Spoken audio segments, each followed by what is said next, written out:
नमस्कार प्रिय मित्रों, जय श्री राम।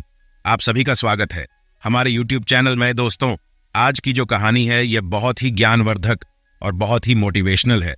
दोस्तों, आज के वीडियो में हम बात करेंगे आखिर पत्नी की वो कौन सी 3 चीजें होती हैं जो हर पुरुष को देखना चाहिए। दोस्तों, जो पुरुष अपनी पत्नी के इन 3 चीजों को देखता है वह अपने जीवन में कभी भी गरीब नहीं रहता। उसके घर में सदैव मां लक्ष्मी का वास रहता है और मां लक्ष्मी की कृपा दृष्टि उनके ऊपर सदैव बनी रहती है। दोस्तों, आज के इस वीडियो में हम यह जानेंगे आखिरकार पत्नी की वह कौन सी चीज है जो हर पुरुष को देखना चाहिए। दोस्तों, आज के जो वीडियो है, आज के इस वीडियो में हम यह बात करेंगे, एक छोटे से कहानी के माध्यम से जानेंगे आखिरकार वो कौन सी 3 चीजें हैं जो हर पुरुष को अपनी पत्नी की देखनी चाहिए। दोस्तों, उससे पहले आप सभी से निवेदन है, यदि चैनल पर आप लोग नए हैं या चैनल पर पहली बार आए हैं तो कृपया करके चैनल को सब्सक्राइब कर ले, क्योंकि दोस्तों हम अपने चैनल पर रोजाना ऐसे ही ज्ञानवर्धक और मोटिवेशनल वीडियो लाते रहते हैं। चलिए तो दोस्तों शुरू करते हैं आज की ये प्यारी सी वीडियो और इस प्यारे से कहानियों को और जानते हैं कि पत्नी की वो कौन सी 3 चीजें हैं जो हर पुरुष को अपनी पत्नी के देखनी चाहिए। दोस्तों, एक बार की बात है, किसी गांव में एक आदमी रहा करता था। दोस्तों, वो आदमी अपनी पत्नी से बहुत परेशान था, क्योंकि उसकी पत्नी अपने पति से बात बात पर लड़ाई झगड़े करती रहती थी। उसके घर में एकदम कंगाली छा गई थी। खाने के लिए घर में ना ही कोई दाने थे, ना ही पीने के लिए पानी और न पहनने के लिए वस्त्र। दोस्तों, इस रोज रोज के क्लेश से वह पुरुष अपनी पत्नी से परेशान हो गया था। दोस्तों, एक दिन की बात है, वो आदमी अपने घर से जंगल की तरफ निकल जाता है।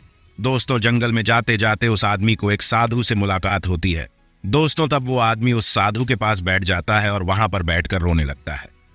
दोस्तों, वह साधु उस आदमी से पूछते हैं कि पुत्र, आखिर तुम्हें हुआ क्या है, तुम क्यों रो रहे हो। दोस्तों, तब वो आदमी उस साधु को बताता है कि महाराज, मेरे घर में मैं, मेरी पत्नी और मेरे 2 छोटे छोटे बच्चे रहते हैं, लेकिन मेरी पत्नी मेरे कोई भी बात नहीं मानती है।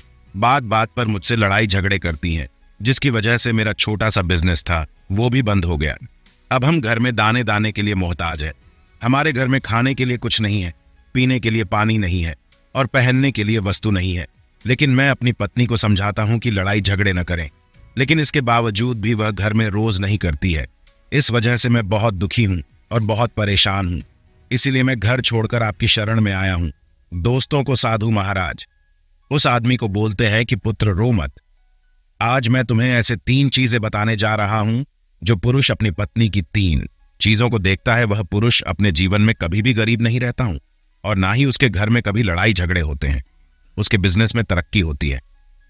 दोस्तों, तो वह साधु महाराज उस आदमी को बताते हैं, मैं तुम्हें जो 3 चीजें बताने जा रहा हूं उन 3 चीजों को गांठ बांध लो। दोस्तों, तब वो आदमी उस साधु महाराज की बातें बहुत गौर से सुनता है और साधु महाराज से बोलता है कि प्रभु, आप मुझे जल्द से जल्द बताइए वो कौन से 3 चीजें हैं जो हर पुरुष को अपनी पत्नी की देखनी चाहिए। दोस्तों, तो वह साधु महाराज उस आदमी को एक कहानी सुनाते हैं और बताते हैं कि किसी नगर में एक सेठ रहा करता था। उस सेठ का बहुत बड़ा व्यापार था। उसके घर में सेठ और उसकी पत्नी रहा करते थे। उस सेठ और सेठानी में आपस में बहुत प्रेम था। उनके घर में कभी भी लड़ाई झगड़े, किसी प्रकार का कोई अल्हा क्लेश नहीं होता था। इसलिए उनके घर में सदैव मां लक्ष्मी का वास रहता था और उनके बिजनेस में दिन दुगनी रात चौगनी तरक्की होती थी। उन सेठ और सेठानी में इतना प्रेम था कि आस पड़ोस वाले भी उनके इस प्रेम को देखकर जल जाया करते थे। दोस्तों, सेठ और सेठानी के इस प्रेम की मिसाल हर गांव वाले देते थे। ऐसे कर करके उस सेठ और सेठानी की बात उस गांव के राजा तक भी पहुंच जाती है। दोस्तों, जब सेठ सेठानी की बात उस राजा के पास पहुंचती है तो राजा भी उनके प्रेम की मिसाल की तारीफ करते हैं। हमारे गांव में से एक पुरुष और स्त्री ऐसी हैं जिनके घर में कभी भी लड़ाई झगड़े नहीं होते हैं। उन दोनों में आपस में इतना प्रेम है कि जितना मैंने आज तक अपनी जिंदगी में कभी भी नहीं देखा। दोस्तों, एक बार के बाद वो राजा पूरे नगर में ढिंढोरा पिटवा आते हैं और कहते हैं कि इस राज्य में जितने भी लोग हैं सभी लोग अपने अपने घर में दिया जलाकर रखेंगे। दोस्तों, तब राजा की रानी अपने राजा से पूछते हैं कि महाराज, आखिरकार आप सभी के घर में दिया क्यों जलवा रहे हैं दोस्तों को। राजा और रानी की बात सुनकर रानी से बोलता है कि दीपक प्रेम की निशानी होती है।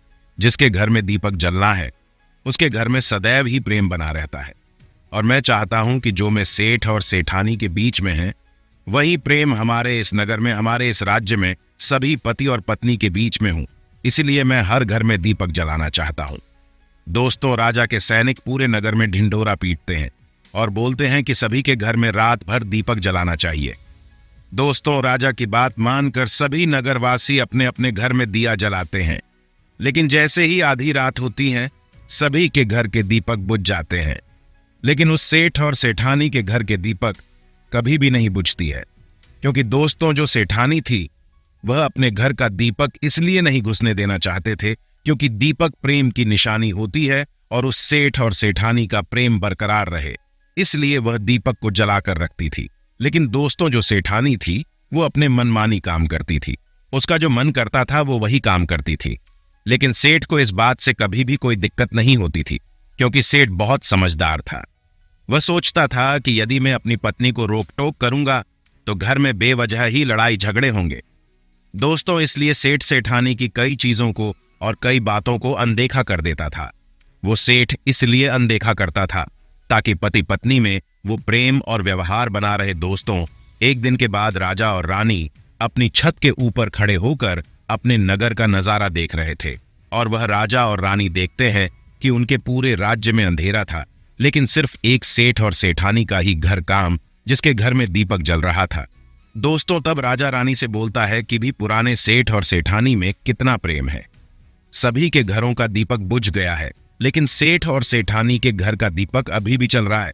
इसका मतलब यह है कि इस सेठ और सेठानी में बहुत ही ज्यादा प्रीमियम। दोस्तों, तब वो रानी अपने राजा से बोलते हैं कि महाराज, सेठ और सेठानी में जो भी प्रेम है वह सेठानी समझदार है, इसीलिए सेठ के घर में प्रेम है। दोस्तों, जब राजा रानी की बात सुनता है पर आने से बोलता है कि नहीं महारानी, यहाँ पर सेठ बहुत ज्यादा समझदार है, इसलिए उनके घर में कभी भी लड़ाई झगड़े नहीं होती है। दोस्तों, रानी बोलती है कि सेठानी समझदार है, राजा बोलते हैं कि नहीं, सेठ समझदार है। दोस्तों, सेठ और सेठानी की बात को लेकर राजा और रानी में बहस होने लगती है। तब राजा बोलता है कि देखो, हमें बहस करने की जरूरत नहीं है, क्यों ना हम दोनों का एक परीक्षा ले ली, जो परीक्षा में पास होगा वही समझदार होगा। दोस्तों, राजा की इस बात से सहमत हो जाती है और उन दोनों की परीक्षा लेने के लिए तैयार हो जाती है। दोस्तों, तब राजा अपने महल में जाता है और अपनी दासी को बुलाता है और दासी से बोलता है कि तुम उस सेठ के पास जाओ और जो जो प्रश्न मैं तुमसे बोल रहा हूं वो तुम सेठ को बोलना। दोस्तों, वो दासी बोलती है ठीक है महाराज। दोस्तों, वो दासी राजा की बात सुनकर उस सेठ के पास जाती है। उसी समय ही सेठ की पत्नी बाजार गई होती है कुछ सामान लेने के लिए। दोस्तों, तो वो राजा की दासी सेठ से बोलती है कि सेठ जी, मैं राजमहल से आई हूं, राजा साहब ने भेजा है। दोस्तों, उस सेठ उस दासी से बोलता है कि बताइए मैं आपकी क्या सेवा कर सकता हूं, आप बैठिए, मैं आपके लिए पानी लेकर आता हूं। दोस्तों, तब वो दासी उस सेठ से बोलती है कि नहीं सेठ जी, मुझे पानी नहीं चाहिए, मैं तो राजा की दासी हूं, बस आपके पास राजा के समाचार लेकर आई हूं। दोस्तों, तो वो सेठ बोलता है कि ठीक है दासी, आप मुझे बताइए राजा साहब ने क्या समाचार भेजा है मेरे लिए। दोस्तों, तो वो दासी उस सेठ से बोलते हैं कि सेठ जी, राजा साहब ने मुझसे यह बोला है कि यदि तुम अपने पत्नी को छोड़ देते हो तो वो तुम्हें खूब सारे हीरे और जवाहरात देंगे और तुम्हें अपने राजमहल में एक अच्छी पोस्ट पर नौकरी भी देंगे। और दूसरी बात बोलती है कि यदि रानी ने राजा से बोला कि नहीं, सेठ समझदार नहीं है, सेठानी समझदार है। दोस्तों, सेठ और सेठानी के बात को लेकर राजा और रानी में फिर से कहासुनी होने लगी। दोस्तों, तब रानी राजा से बोलती है कि तुमने सेठ की परीक्षा लेनी है, सेठानी की भी परीक्षा लेने चाहती हूं, मैं सेठानी की भी परीक्षा लेना चाहती हूं और इससे बात क्लियर हो जाएगी। सेठ और सेठानी में कौन ज्यादा समझदार है, तो वो राजा रानियों को आदेश देता है कि प्रिय, तुम भी एक बार सेठानी की परीक्षा ले लो। दोस्तों, तब रानी अपने राजमहल से एक दास को उसे थाने के पास भेज दिया और अपने दास से बोलती है कि जो जो मैं तुमसे बोल रही हूं ये सारी चीजें जाकर उसे सेठानी को जाकर के बोलना। दोस्तों, तब राजा का दास उसे सेठानी पास जाता है और इधर सेठ अपने काम के सिलसिले में कहीं बाहर गया हुआ था, घर पर सेठानी ही अकेली थी। दोस्तों, दास मौका देखकर उसे सेठानी के पास पहुंच जाता है। सेठानी से बोलता है कि सेठानी जी, मैं राजमहल से आया हूं, मुझे रानी साहिबा ने भेजा है। दोस्तों, तब वह सेठानी बोलती है ठीक है, बताइए किस लिए तुम्हें रानी साहिबा ने मेरे पास भेजा है। दोस्तों, तब वो दास सेठानी से बोलता है कि रानी साहिब ने बोला है कि यदि तुम अपने पति को छोड़ दोगे तो वो तो बहुत सारे हीरे जवाहरात देंगे और यदि तुम अपने पति को मार दोगे तो वह तुम्हें अपने राज्य का आधा हिस्सा दे देंगे। दोस्तों, दास की बात सुनकर वह सेठानी तैयार हो जाती है, बोलती है कि ठीक है, यदि रानी साहिबा अपने राज्य का आधा हिस्सा मुझे देंगी तो मैं अपने पति को मार दूंगी। दोस्तों, तब वो राजा का दास उस सेठानी से बोलता है कि मुझे कैसे पता चलेगा कि तुमने सेठ को मार दिया है। दोस्तों, तब सेठानी उस राजा के दास से बोलती हैं कि मेरे घर में जो दीपक जल रहा है वो तुम्हें दिख रहा है। दोस्तों, तब तास बोल रहे हैं कि हाथ दिख रहा है। तब सेठानी उस राजा के दास से बोलती है कि जब मैं अपने पति को मार दूंगी तो मैं यह दिया बुझा दूंगी तो तुम्हें पता चल जाएगा कि मैंने अपने पति को मार दिया है। दोस्तों, अब दास उस सेठानी की बात सुनकर राजमहल को वापस लौट जाता है और राजा और रानी से सारी बात बताता है। दोस्तों, सेठानी की बात सुनकर रानी बहुत अचंभित हो जाती है और रानी को स्त्री जाति से नफरत होने लगती है। दोस्तों, तब वो राजा अपने सारे दास और दासियों को साथ सारे सैनिकों को बुलाता है और बोलता है कि देखो, मैं यह नहीं चाहता हूं कि हमारे राजा और रानी की वजह से किसी निर्दोष की जान जाए।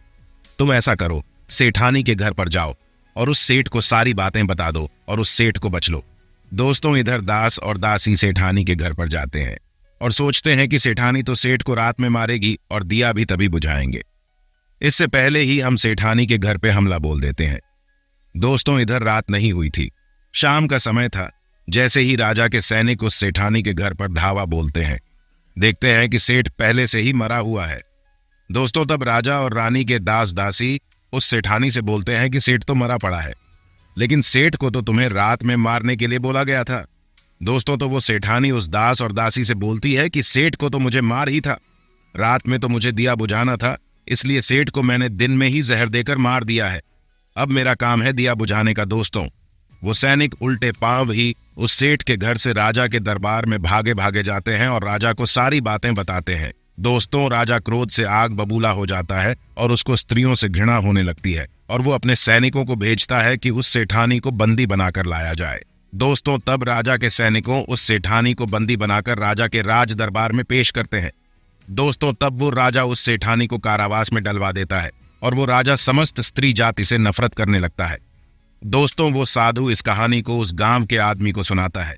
तब उस साधु उस आदमी से बोलता है कि अब तुम्हें समझ में आ गया होगा स्त्री के कौन सी वो 3 चीजें हैं जो हर पुरुष को देखना चाहिए। दोस्तों, तब वो आदमी सेठ से बोलता है कि महाराज, मुझे अभी भी समझ में नहीं आया कि स्त्री के वो कौन से 3 चीजें हैं जो हर पुरुष को देखना चाहिए। दोस्तों, तब वो साधु उस आदमी को बताता है कि हर पुरुष को अपनी स्त्री के सबसे पहली चीज ये देखनी चाहिए कि वह कहां पर आ जा रही है। दोस्तों, जो पुरुष अपने स्त्री की ये चीजें देखता है कि उसकी पत्नी वहां पे आ रही है, वहां पर जा रही है, तो उसके घर में कभी भी लड़ाई झगड़े नहीं होते हैं और वो अपनी पत्नी के ऊपर नियंत्रण कर पाता है।